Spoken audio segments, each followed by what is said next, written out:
हरे कृष्णा। हम लोग कार्तिक महात्म्य से चर्चा कर रहे हैं। आज इसका तीसरा सत्र है। इससे पहले कि हम ये शुरू करें, कृपया आप सभी लोग मेरे साथ ये मंगलाचरण पढ़ लीजिए। ओम अज्ञानतिमिरान्धस्य ज्ञानाञ्जनशलाकया चक्षुरुन्मिलितं येन तस्मै श्रीगुरुवे नमः।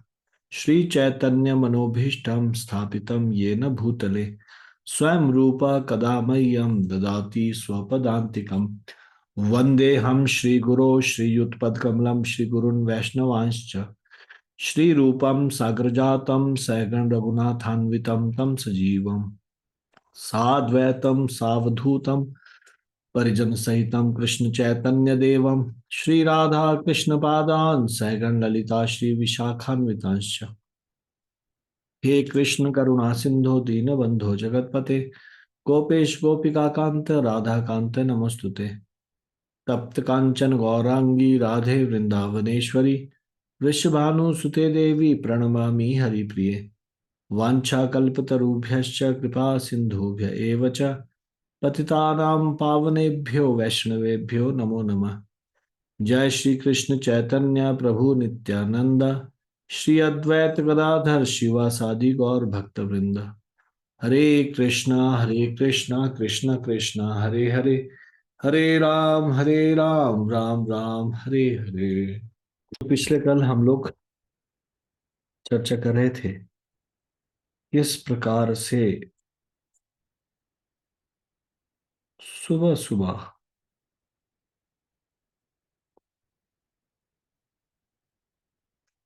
जब दो घड़ी रात बाकी रहे उस समय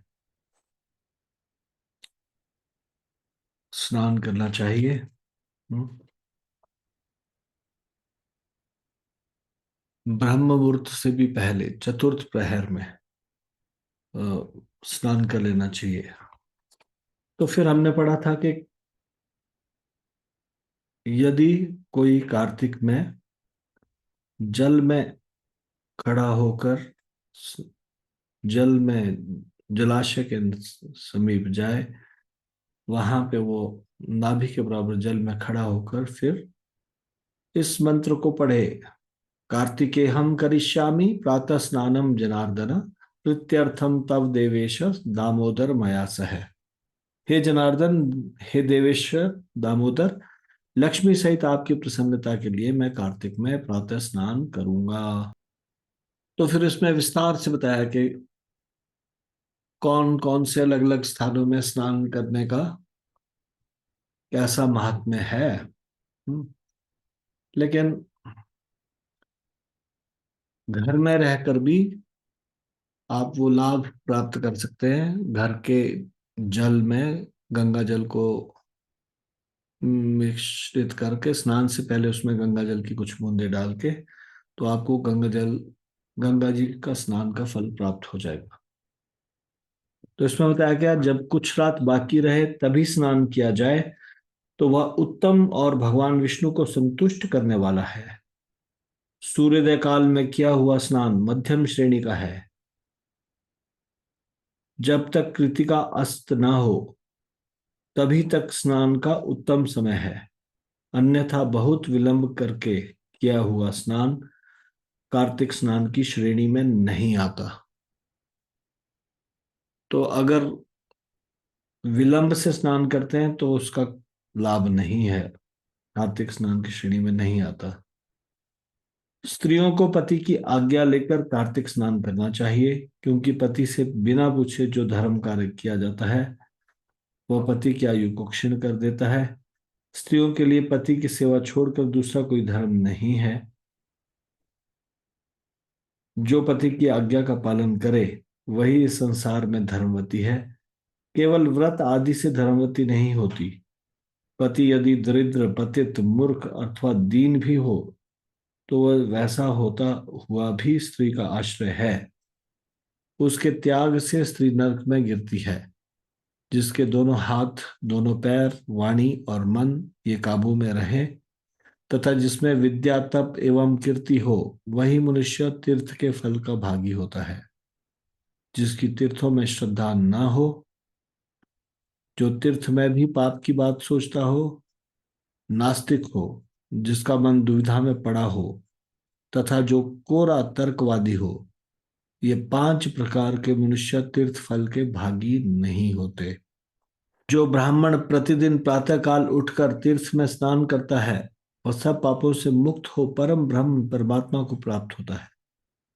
स्नान का तत्व जानने वाले मनीषी पुरुषों ने 4 प्रकार के स्नान बताए हैं। ये 4 प्रकार के स्नान क्या है? वायव्य, पहले प्रकार का स्नान। दूसरा वारुण। तीसरा ब्राह्म। और चौथा दिव्य। तो पहला प्रकार क्या था? वायव्य। वायव्य स्नान क्या है? गोधूलि से किया हुआ स्नान वायव्य कहलाता है। गोधूलि क्या है? हम्म, गाय के चरणों से उड़ने वाली धूल। फिर वारुण, समुद्र आदि के जल में जो स्नान किया जाता है उसे वारुण कहते हैं।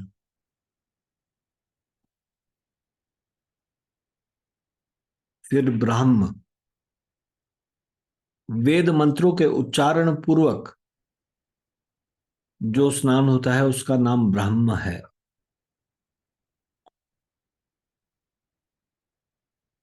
तथा मेघों अथवा सूर्य की किरणों द्वारा जो जल अपने शरीर पर गिरता है उसे दिव्य स्नान कहा गया है।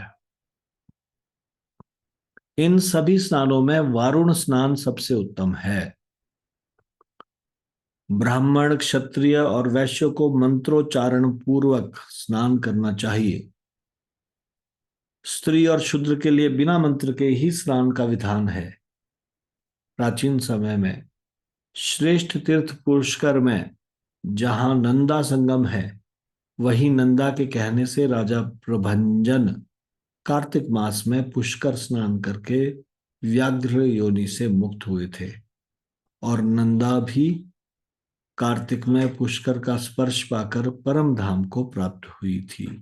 कार्तिक व्रत करता है व्यक्ति, उसके लिए क्या पालनीय नियम है, क्या नियम है जो उसको पालन करना चाहिए? तो ब्रह्मा जी कहते हैं, व्रत करने वाले पुरुष को उचित है कि वह सदा एक पहर रात बाकी रहते ही सोकर उठ जाए। तो 4 प्रहर होते ना, चौथा प्रहर क्या है? 3:22 से 6:22 तक, ये है चौथा प्रहर। यानी कि ये प्रहर, जब एक प्रहर बाकी रहे लास्ट, ये तभी उठ जाए। यानी कि 3:22 से पहले ही उठ जाए, तीसरे प्रहर में ही उठ जाए। चौथा प्रहर बाकी रहे तो सोकर उठ जाए। फिर नाना प्रकार के स्तोत्रों द्वारा भगवान विष्णु की स्तुति करके दिन के कार्य का विचार करे। गांव से नैऋत्य कोण में जाकर विधि पूर्वक मल मूत्र का त्याग करे। यज्ञोपवीत को दाहिने कान पर रखकर उत्तराभिमुख होकर बैठे।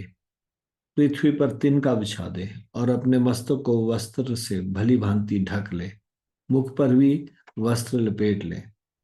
अकेला रहे और साथ जल से भरा हुआ पात्र रखे। इस प्रकार दिन में मल मूत्र का त्याग करे। यदि रात में करना हो तो दक्षिण दिशा की ओर मुंह करके बैठे। मल त्याग के पश्चात गुदा में 5 या 7 बार मिट्टी लगाकर धोए। हाँ। बाएं हाथ में 10 बार मिट्टी लगावे। फिर दोनों हाथ में 7 बार और दोनों पैरों में 3 बार मिट्टी लगानी चाहिए। पहले के समय में साबुन नहीं होता था, मिट्टी से ही हाथ धोते थे। हम्म। यह गृहस्थ के लिए शौच का नियम बताया गया है। ब्रह्मचारी के लिए इससे दुगना, वानप्रस्थ के लिए 3 गुना, सन्यासी के लिए 4 गुना शौच कहा गया है। यह दिन में शौच का नियम है, रात में इससे आधा ही पालन करें। यात्रा में गए हुए मनुष्य के लिए उससे भी आधे शौच का विधान है, और स्त्रियों और शूद्रों के लिए उससे भी आधे शौच का शौच बताया गया है। शौच कर्म से हीन पुरुष की समस्त क्रियाएं निष्फल हो जाती है। तदंतर दांत और जिह्वा की शुद्धि के लिए वृक्ष के पास जाकर यह मंत्र पढ़े। हम्म। आयुर्बलम यशो वर्चः प्रजा पशु वसूनि च ब्रह्म प्रज्ञां च मेधां च त्वं न देहि वनस्पते। हम्म। हे वनस्पते, आ मुझे आयु, बल, यश, तेज, संतति, पशु, धन, वैदिक ज्ञान, प्रज्ञा और धारणा शक्ति प्रदान करे, ऐसा कहकर वृक्ष से 12 अंगुल की दांतुन दांतुन ले। दूध वाले वृक्षों से दांतुन नहीं लेनी चाहिए।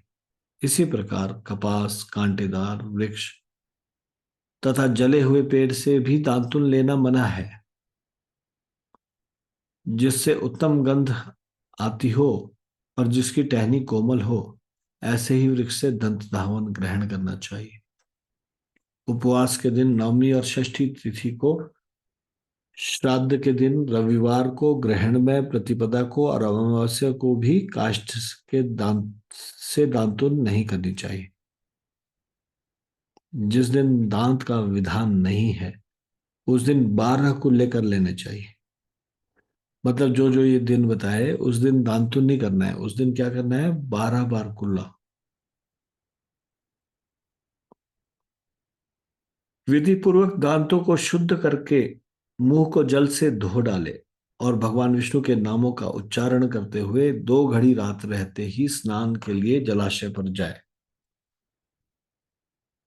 कार्तिक के व्रत का पालन करने वाला पुरुष विधि से स्नान करे, फिर धोती निचोड़कर अपनी रुचि के अनुसार तिलक करे। तत्पश्चात अपनी शाखा के अनुकूल आहनिक सूत्र की बताई हुई पद्धति से संध्योपासना करे। जब तक सूर्योदय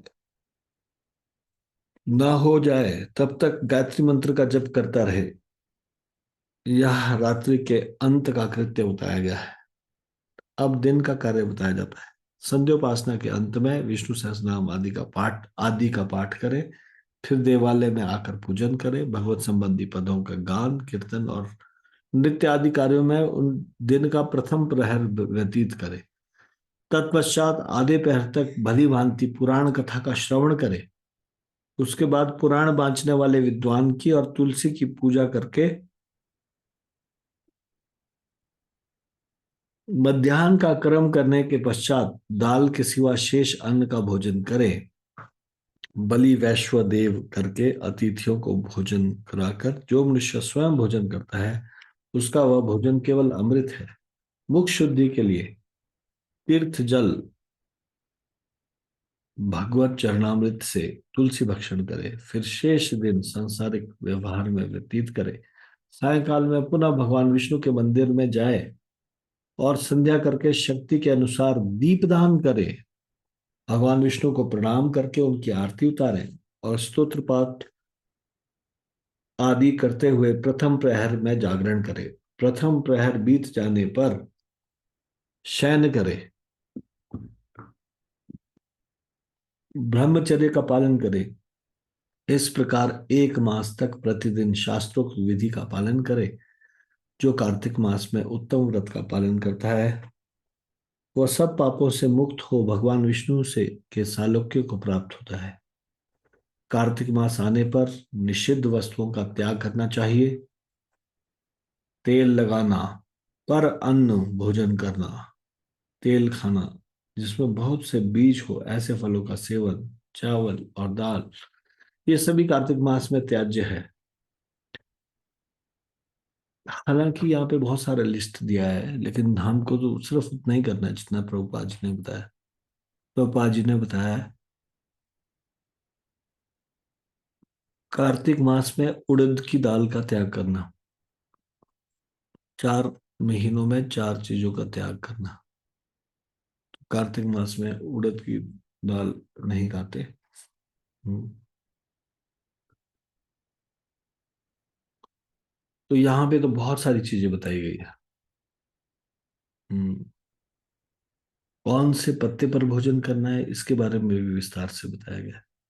तो हालांकि अभी कोई भी लोग पत्ते पे भोजन नहीं करते और इस तरह से, तो इसको हम बहुत ज्यादा विस्तार से चर्चा नहीं करेंगे। हम्म। कार्तिक के महीने में कांसे के पात्रों में भोजन करने के लिए भी यहाँ पे बताया गया, नहीं मना किया गया। हम्म। तो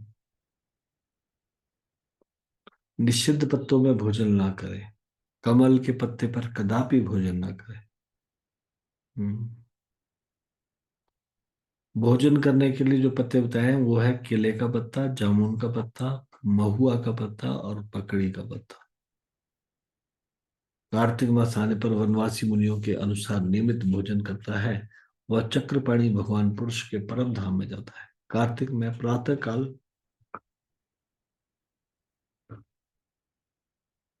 कार्तिक में प्रातः काल स्नान और भगवान की पूजा करनी चाहिए। उस समय कथा श्रवण उत्तम माना गया है। कार्तिक में केला और आंवले के फल का दान करें। शीत से कष्ट पाने वाले ब्राह्मण को कपड़ा दे। जो कार्तिक में भक्तिपूर्वक भगवान विष्णु को तुलसी दल समर्पित करता है, वह संसार से मुक्त हो भगवान विष्णु के परम पद को प्राप्त होता है। श्री हरि के परम प्रिय कार्तिक मास में जो नित्य गीता पाठ करता है, उसके पुण्य फल का वर्णन सैकड़ों वर्षों में भी नहीं किया जा सकता। गीता का पाठ करता है जो प्रतिदिन, जो श्रीमद् भागवत का भी श्रवण करता है, वह सब पापों से मुक्त हो परम शांति को प्राप्त होता है।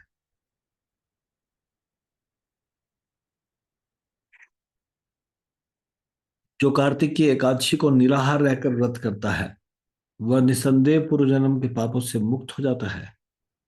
जो कार्तिक में भगवान विष्णु की प्रसन्नता के लिए दूसरे के अन्न का त्याग करता है, वह भगवान विष्णु के प्रेम को भली भांति प्राप्त करता है। जो राह चलकर थके मांदे और भोजन के समय घर पर आए हुए अतिथि का भक्ति पूर्वक पूजन करता है, वह सहस्त्रों जन्मों के पाप का नाश कर डालता है।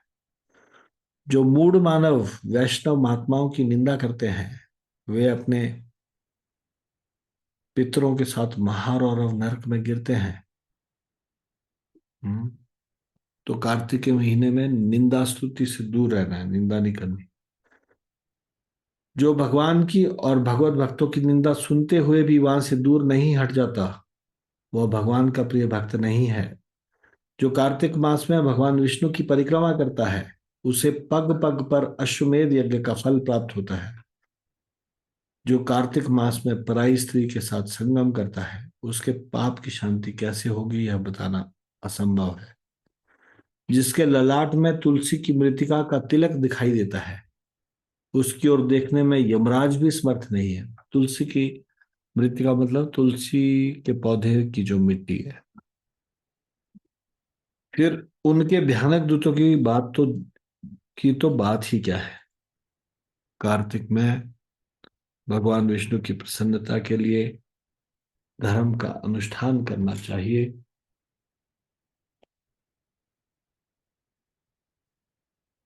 मास व्रत की समाप्ति होने पर उस व्रत की पूर्णता के लिए श्रेष्ठ ब्राह्मण को दान देना चाहिए। जो कार्तिक में भगवान विष्णु के मंदिर में चूना आदि का लेप कराता है या तस्वीर आदि लिखता है, वो भगवान विष्णु के समीप आनंद का अनुभव करता है। जो ब्राह्मण कार्तिक मास में गभस्तीश्वर के समीप शतरुद्री का जप करता है, उसके मंत्र की सिद्धि होती है। जिन्होंने 3 वर्षों तक काशी में रहकर भक्ति पूर्वक सांगोपांग कार्तिक व्रत का अनुष्ठान किया है, उन्हें संपत्ति, संतति, यश तथा धर्म बुद्धि की प्राप्ति के द्वारा इस श्लोक में ही उस व्रत का प्रत्यक्ष फल दिखाई देता है। फिर इसमें बताया गया है कार्तिक में कुछ कुछ चीजें बताई गई है। प्याज, सिंघाड़ा, सेज, बेर, राई, नशीली वस्त्र, चिवड़ा, इन सब का उपयोग ना करें। कार्तिक का व्रत करने वाला मनुष्य देवता, वेद, ब्राह्मण, गुरु, गौ, व्रती, स्त्री, राजा और महात्माओं की निंदा ना करे। कार्तिक में केवल नरक चतुर्दशी, दिवाली के एक रोज पहले को शरीर में तेल लगाना चाहिए। उसके सिवा और किसी दिन व्रती मनुष्य तेल न लगाए। नालिका, मूली, कुम्हड़ा, कैथ इनका भी त्याग करे। रजस्वला, चांडाल, मलेच्छ, पतित, व्रतहीन, ब्राह्मण द्वेषी और वेद बहिष्कृत लोगों से व्रती मनुष्य बातचीत ना करें।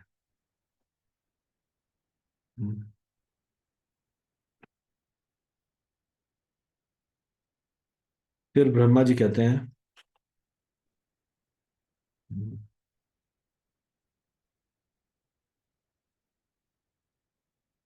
स्त्रियों और पुरुषों ने जन्म से लेकर जो पाप किया वह सब कार्तिक में दीपदान से नष्ट हो जाता है। इस विषय में तुमसे एक प्राचीन इतिहास का वर्णन करता हूं। फिर ये कथा सुनाते हैं ब्रह्मा जी। हम्म,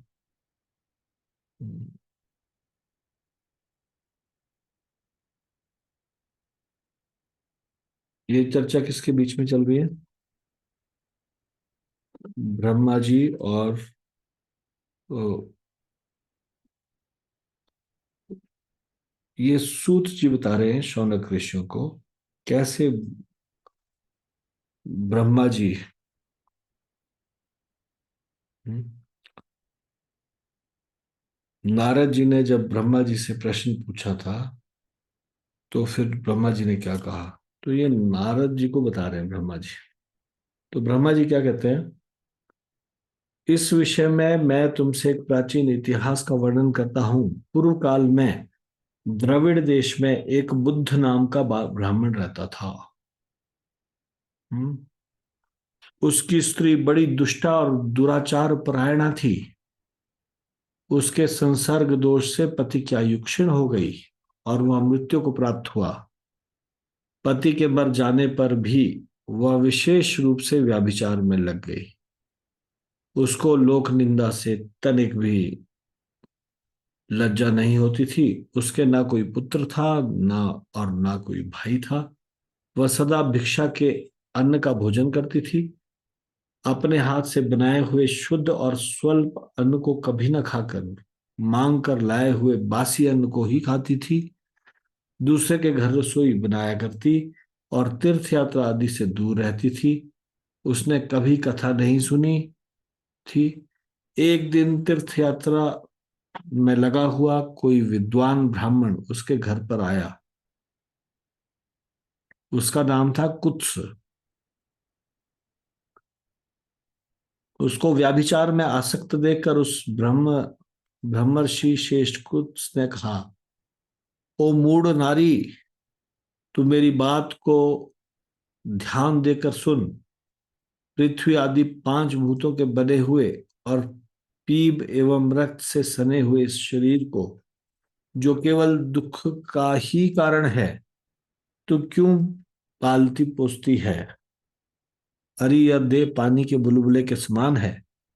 एक दिन इसका नाश होना निश्चित है। इस अनित्य शरीर को यदि तू नित्य मानती है तो अपने मन में बैठे हुए इस मोह को विचार पूर्वक त्याग दे।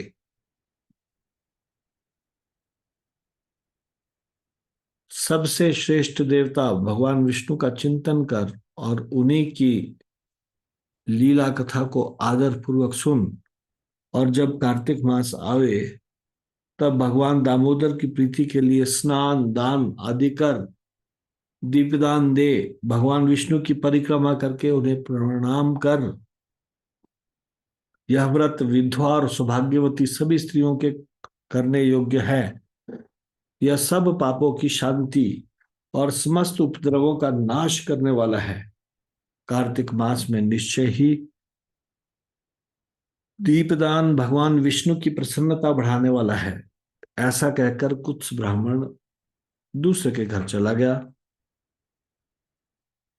और वह ब्राह्मणी भी कुछ की बात सुनकर पश्चाताप करती हुई इस निश्चय पर पहुंची कि मैं कार्तिक मास में अवश्य व्रत करूंगी।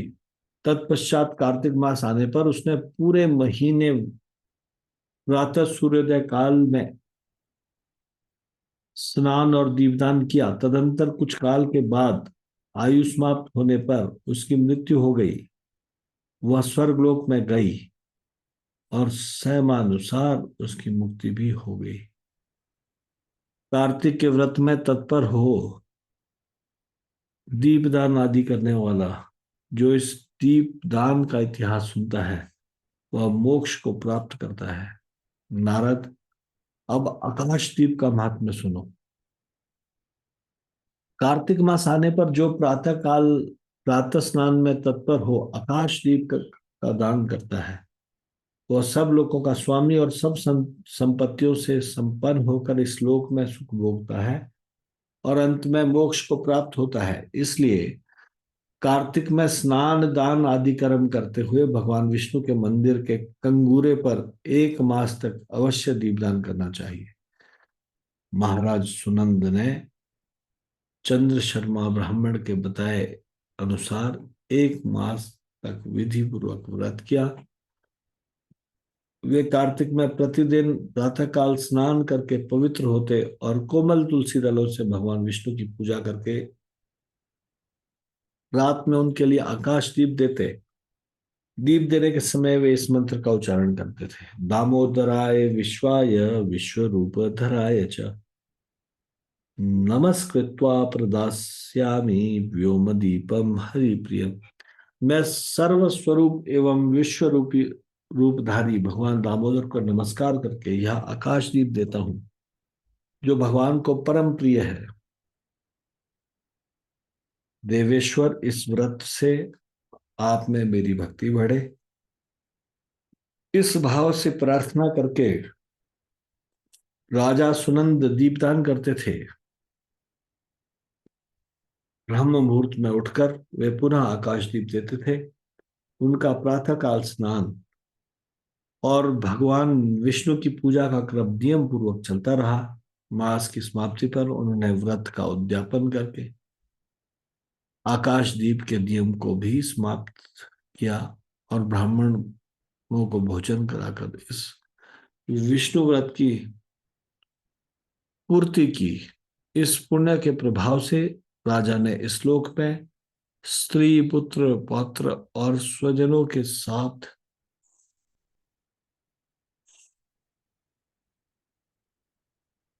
लाख वर्षों तक पार्थिव भोगों का उपभोग किया और अंत में स्त्रियों सहित सुंदर विमान पर आरूढ़ हो 4 भुजाचारी शंख चक्र गदा आदि आयुधों से सुशोभित पीतांबरधारी विष्णु का सा शरीर दिव्य शरीर पाकर मोक्ष का आश्रय लिया। वे विष्णु लोक में भगवान विष्णु के समान सुखपूर्वक रहने लगे। अतः कार्तिक मास में दुर्लभ मनुष्य जन्म को पाकर भगवान विष्णु को प्रिय लगने वाले आकाशदीप का विधि पूर्वक दान देना चाहिए। भगवान विष्णु की प्रसन्नता के लिए आकाशदीप देते हैं। वे कभी अत्यंत क्रूर मुख वाले यमराज का दर्शन नहीं करते। एकादशी से तुला राशि के सूर्य से अथवा पूर्णिमा से लक्ष्मी सहित भगवान विष्णु की प्रसन्नता के लिए आकाशदीप आरंभ करना चाहिए। नमः पितृभ्य प्रेतेभ्यो नमो धर्माय विष्णवे नमो यमाय रुद्राय कांतारपते नमः।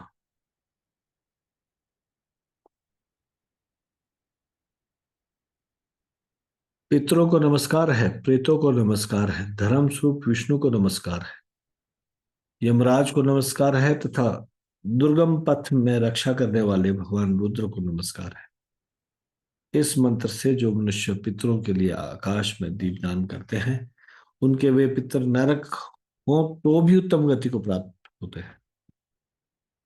जो देवालय में, नदी के किनारे, सड़क पर तथा नींद लेने के स्थान में अन्य जाति के मंदिर में दीपक जलाता है, वह विष्णु लोक में प्रतिष्ठित होता है। जो कीट और कांटों से भरी हुई दुर्गम एवं ऊंची नीची भूमि पर दीपदान करता है, वह नरक पे नहीं पड़ता है। पूर्व काल में राजा धर्मनंद ने आकाश दीपदान के प्रभाव से श्रेष्ठ विमान पर आरूढ़ हो विष्णु लोक को प्रस्थान किया। जो कार्तिक मास में हरिबोधिनी एकादशी को भगवान विष्णु के आगे कपूर का दीपक जलाता है,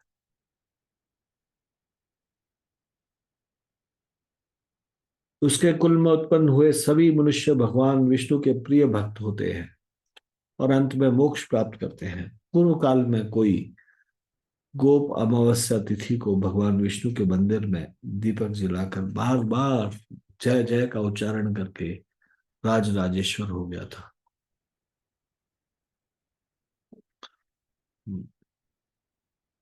तो ये ब्रह्मा जी बताते हैं कि पतित ब्राह्मणी का उद्धार और दीपदान एवं आकाश दीप की महिमा।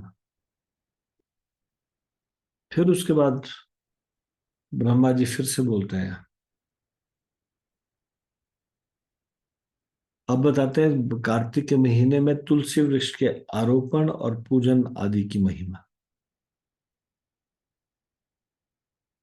ब्रह्मा जी कहते हैं, कार्तिक मास में जो विष्णु भक्त पुरुष प्रातः काल स्नान करके पवित्र हो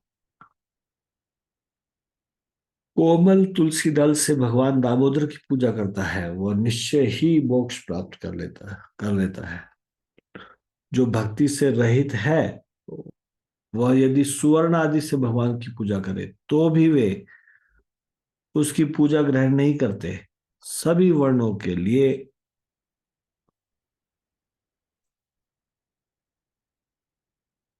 सभी वर्णों के लिए भक्ति ही सबसे उत्कृष्ट मानी गई है। भक्तिहीन कर्म भगवान विष्णु को प्रसन्न करने वाला नहीं होता।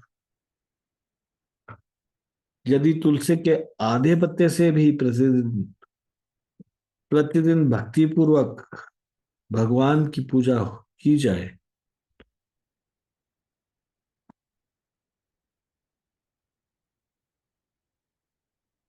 तो भी वे स्वयं आकर दर्शन देते हैं।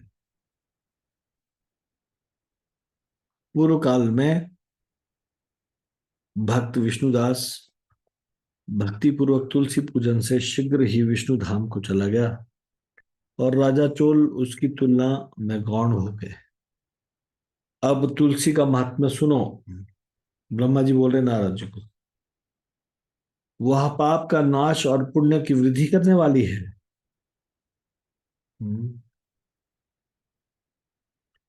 अपनी लगाई हुई तुलसी जितना ही अपने मूल का विस्तार करती है उतने ही सहस्त्र युगों तक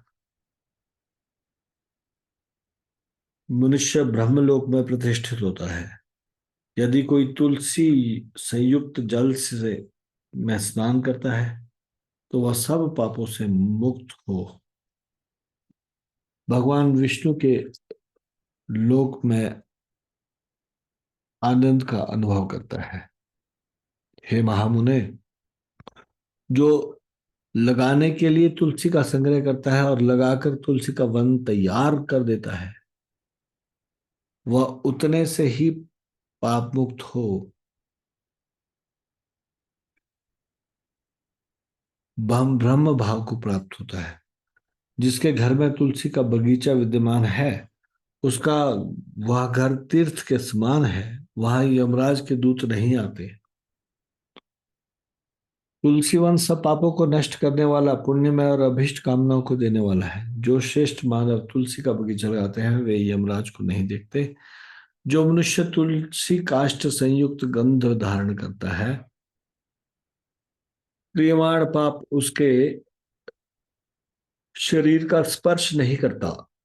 जहां तुलसी वन की छाया होती है वहीं पितरों की तृप्ति के लिए श्राद्ध करना चाहिए। जिसके मुख में, कान में और मस्तक पर तुलसी का पत्ता दिखाई पड़ देता है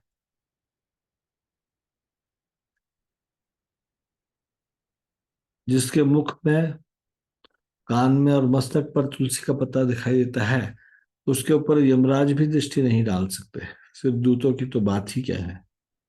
जो प्रतिदिन आदर पूर्वक तुलसी की महिमा सुनता है, वह सब पापों से मुक्त हो ब्रह्मलोक को जाता है। तो इसके अलावा भी ऐसी और कथाएं ब्रह्मा जी बताते हैं नारद जी को, जिसमें तुलसी की महिमा हो। तो उसकी चर्चा हम अभी कल करेंगे। आज हम इसको यहीं पे विराम देंगे। कार्तिक मास की जय। श्रीमती राधा रानी की जय। श्री कृष्ण चंद्र भगवान की जय। शिल प्रभुपाद की जय। निताई गौर प्रेमानंदे। हरि हरि बोल। आप सब लोगों का बहुत बहुत धन्यवाद। हरे कृष्णा।